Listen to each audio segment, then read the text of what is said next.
भाभी माँ, हाथ की मेहंदी और पैर के महावर का रंग फीका भी नहीं पड़ा था कि कांता ने घर का काम संभाल लिया। घर में न सास थी न कोई ननद जो नई दुल्हन के आने पर रस्में निभाती। पड़ोस की दो चार औरतों के साथ मिलकर उसने खुद ही उन रस्मों को पूरा किया था। गौने में आए तकरीबन सभी मेहमान जा चुके थे। कांता की पायल से रुनझुन की उठने वाली मीठी मीठी आवाज ने सौरभ के आंगन में पिछले 3 सालों से छाई उदासी दूर कर दी थी। जब 3 साल पहले सौरभ की माँ की मौत हुई थी, तब वह जवानी की दहलीज पर पैर रख चुका था। छोटे भाई गौरव की उम्र तब केवल 7 साल की थी। माँ के मरने पर वह फूट फूट कर रोया था। अब उसके लिए भैया, सौरभ ही माँ बाप व भाई सब कुछ था। गौरव को कई रातें थपकियां देकर सुलाना पड़ा था। वह भैया से बार बार एक ही सवाल पूछता था, माँ कब आएगी? सौरभ हर बार झूठ बोलता था, माँ बहुत जल्द वापस आ जाएगी। समझने बूझने के लिए 10 साल की उम्र कम नहीं होती, पर गौरव को समझने में दिक्कत हो रही थी कि भैया जिसे नई दुल्हन के रूप में लाया है वह माँ है या कोई और। 3 साल में माँ की याद धुंधली हो चली थी, लेकिन गौरव को भैया की बात अब तक याद थी कि माँ बहुत जल्द वापस आ जाएगी। जब से घर में नई नवेली दुल्हन को देखने का मेला लगा था, तब भी वह सबसे अलग बैठकर भैया की बातों को याद कर रहा था। क्या सचमुच माँ वापस आ गई? अगर वह माँ नहीं है तो इतनी सुंदर, जवान और काले बालों वाली कैसे हो गई? लेकिन वह पूछे तो किससे पूछे? उस दिन जब भाभी ने पहली बार गौरव का हाथ पकड़कर प्यार से अपने पास बैठाया, तो वह लाज के मारे पानी पानी हो गया। भैया आंगन से बाहर निकल रहे थे। निकलते निकलते वह बोलते गए, कांता, गौरव बड़ा नटखट है, यह तुम्हें बहुत तंग करेगा। और हाँ, अब तक तो इसे मैंने संभाला, अब तुम संभालो। कांता ने उसे अपने सीने से लगा लिया। उस दिन देवर और भाभी के बीच काफी देर तक बातें हुई। गौरव की झिझक मिट चुकी थी। दोनों बहुत जल्दी घुल मिल गए। गौरव, एक बात पूछूं? पूछिए ना। आप मुझे क्या कहकर पुकारेंगे? इस सवाल पर गौरव चुप रह गया। क्या कहना ठीक रहेगा, उसकी समझ में नहीं आया। कुछ बोले नहीं। कांता ने टोका, माँ। गौरव के मुंह से बिना सोचे ही निकल गया। कांता जोर से हंस पड़ी और प्यार से गौरव का कान पकड़कर बोली, सिर्फ माँ नहीं, भाभी माँ। भाभी माँ? गौरव ने दोहराया। हाँ। कांता पूछ बैठी, और मैं आपको क्या कहकर पुकारूंगी? गौरव, नहीं, छोटे राजा। इस बात पर वे दोनों काफी देर तक हंसते रहे। वक्त गुजरता गया। सौरभ गांव का सबसे बड़ा किसान था। गौरव की पढ़ाई गांव के स्कूल में ही हो रही थी। वह भाभी माँ के लाड़ प्यार में कुछ ज़्यादा ही चंचल हो गया था। सौरभ कभी कभी इसकी शिकायत कांता से करता कि तुमने गौरव को बिगाड़ दिया है। कभी गुस्से में आकर वह गौरव को मारने दौड़ता, तो गौरव भाभी माँ की साड़ी पकड़कर उसके पीछे छिप जाता। इस पर कभी कभी सौरभ व कांता में कहासुनी भी हो जाती। सौरभ चिल्लाकर कहता, देखना कांता, यह भी मेरी तरह गंवार ही रह जाएगा और इसमें सारी गलती तुम्हारी होगी। नहीं, छोटे राजा गंवार नहीं रहेगा, खूब पढ़ेगा और साहब बनेगा। कांता गौरव को अपने पीछे रखकर भैया की पिटाई से बचा लेती। गौरव पढ़ने लिखने में बहुत तेज था, लेकिन ज़्यादा चंचल होने के चलते वह अक्सर स्कूल से पढ़ाई छोड़कर भाग जाया करता। सौरभ दिन रात खेती में लगा रहता।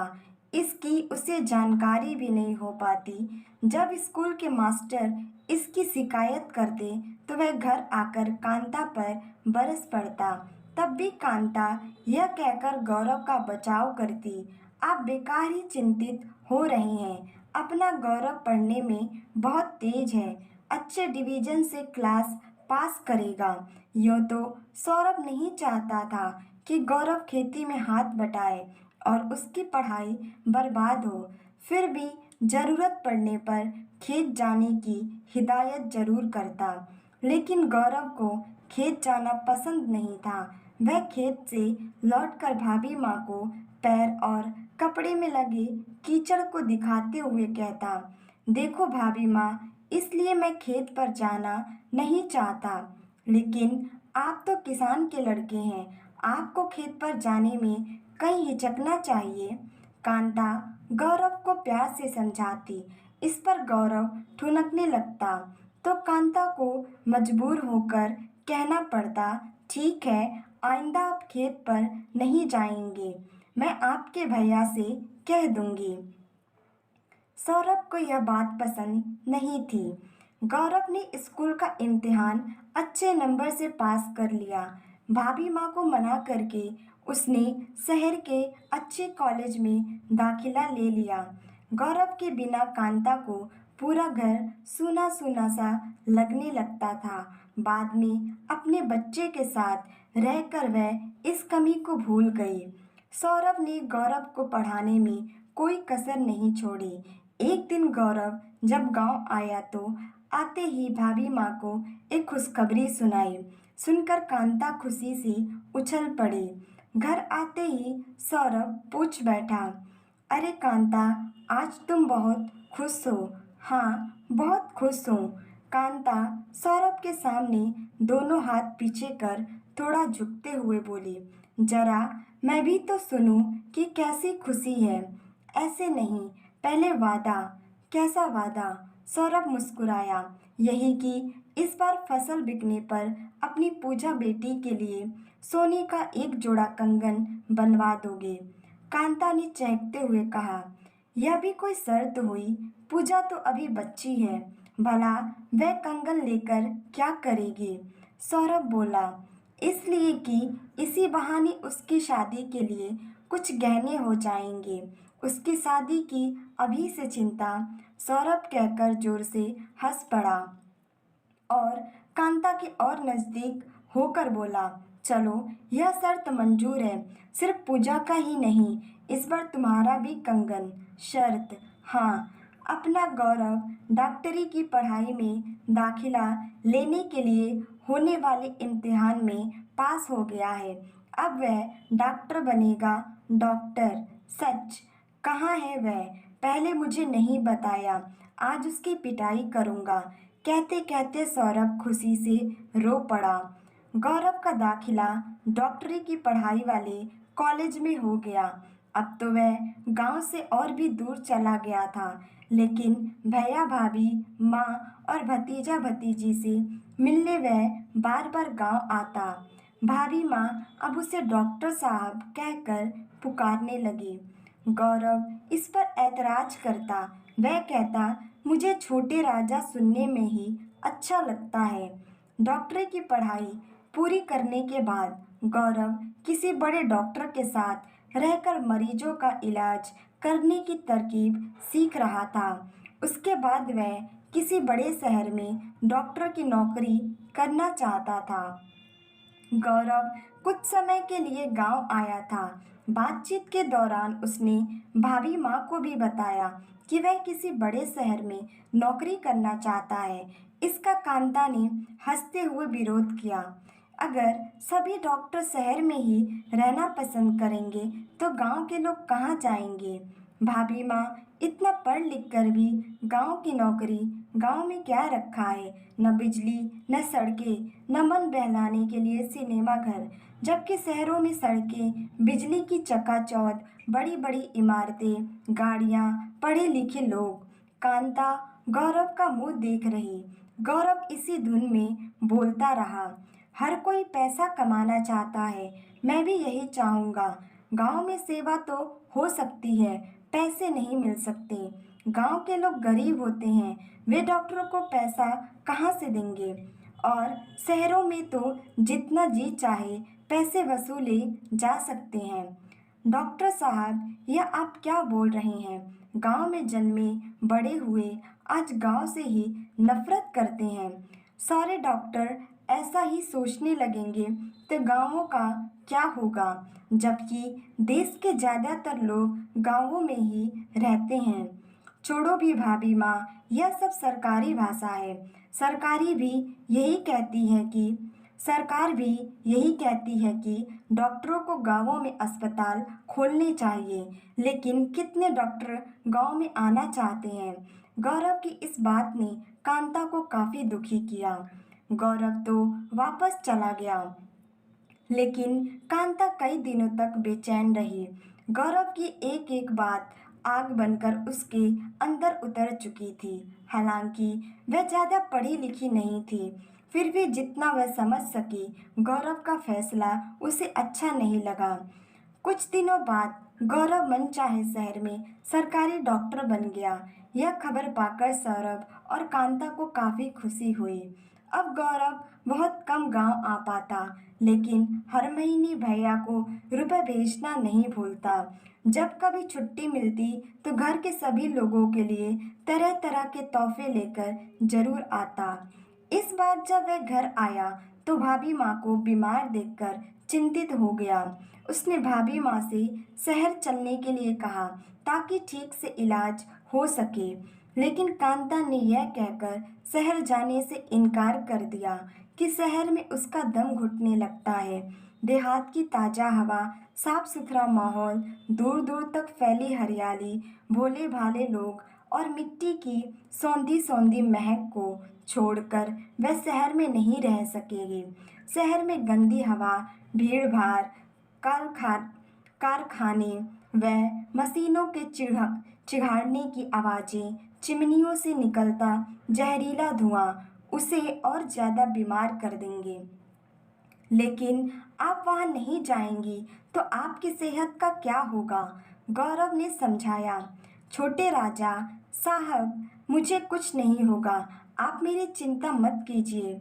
छोड़िए भी ये बेतुकी बातें, एक ज़रूरी बात पूछूं? कांता ने कहा। हाँ पूछिए, आपने अपने लिए कहीं पसंद की है? कांता कहकर हंस पड़ी। समझा नहीं। गौरव भाभी माँ का मुंह देखने लगा। बुद्धू, कांता ठठाकर हंस पड़ी। साफ साफ कहिए न भाभी। बुद्धू राजा, मेरा मतलब है कि अपने लिए कोई लड़की पसंद की है। भाभी माँ, जब बाप के समान भैया और माँ के समान आप हैं, तो फिर यह हिम्मत मैं कैसे कर सकता हूँ? भाषणबाजी छोड़िए। कांता गंभीर होने का नाटक करने लगी। बोली, भैया ही पूछ रहे थे, एक लड़की के बाप से बात चल रही है। सोचे गौरव अपनी पसंद की लड़की खुद चुन लिया होगा तो बाद में दिक्कत होगी। ऐसा कैसे हो सकता है भाभी माँ? ठीक है, आप खुद भी उस लड़की को देख लेते। कांता ने कहा। नहीं, आप लोग जो पसंद करेंगे मुझे मंजूर होगा। अच्छा मेरे लाला, आपके लिए परी ही लाऊंगी, जल्दी इसकी खबर मिल जाएगी, कहकर कांता हंसने लगी। गौरव ने भी इसमें साथ दिया। गौरव अगले दिन ही वापस चला गया।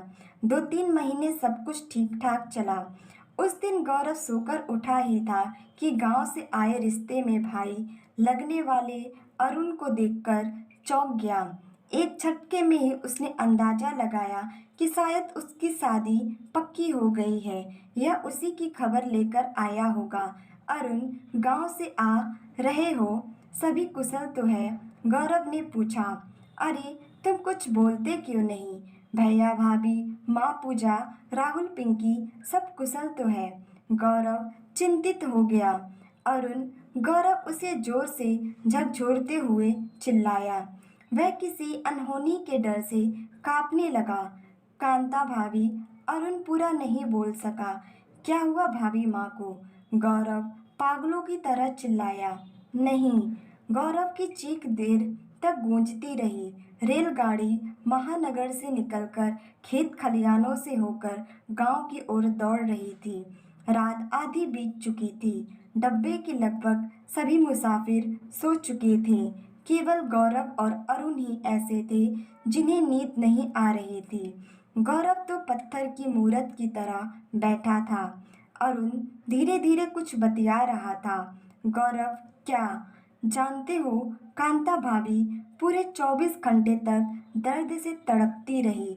उनकी पित्त की थैली फट गई थी। अगर कोई अच्छा डॉक्टर होता तो कांता भाभी नहीं मरती। सौरभ भैया ने तो कहा था पूरी जमीन बेच दूंगा, लेकिन कांता को नहीं मरने दूंगा। मगर कोई डॉक्टर आता तब तो। कीचड़ होने के चलते मनमानी फीस का लोभ देने पर भी कोई डॉक्टर गांव नहीं आया। भाभी की हालत शहर ले जाने की नहीं थी। रेलगाड़ी पूरी रफ्तार से दौड़ रही थी। गौरव दीवार से पीठ टेके छत को निहार रहा था। अरुण अब भी देवी आवाज में बोल रहा था। गांव के नीम हकीम डॉक्टरों ने कांता भाभी को बचाने की पूरी कोशिश की। जानते हो गौरव, गांव वाले क्या कानाफूसी कर रहे थे। अरुण कुछ देर रुक कर बोला, क्या? अगर तुम होते तो कांता भाभी नहीं मरती, और मरती भी तो इस तरह 24 घंटे तक तड़प कर नहीं। अरुण की एक एक बात जहर बुझे तीर की तरह गौरव के दिल में उतरती चली गई। भाभी माँ की याद और उनकी एक एक बात टीस पैदा करने लगी। उसने पूछा, अरुण, सुबह होने में कितनी देर है? बस 1 घंटा। शहर लौटने के लिए कितने बजे गाड़ी है? रात को है। क्या आज ही शहर लौट जाओगे? अरुण ने हैरानी से पूछा। हाँ, आज ही। गौरव की आवाज़ सख्त थी। मैं नौकरी से इस्तीफा देकर अब गांव में ही डॉक्टरी करूंगा, ताकि और कोई भाभी माँ तड़प तड़प कर न मरने पाए। गौरव अरुण की आवाज़ भर आई।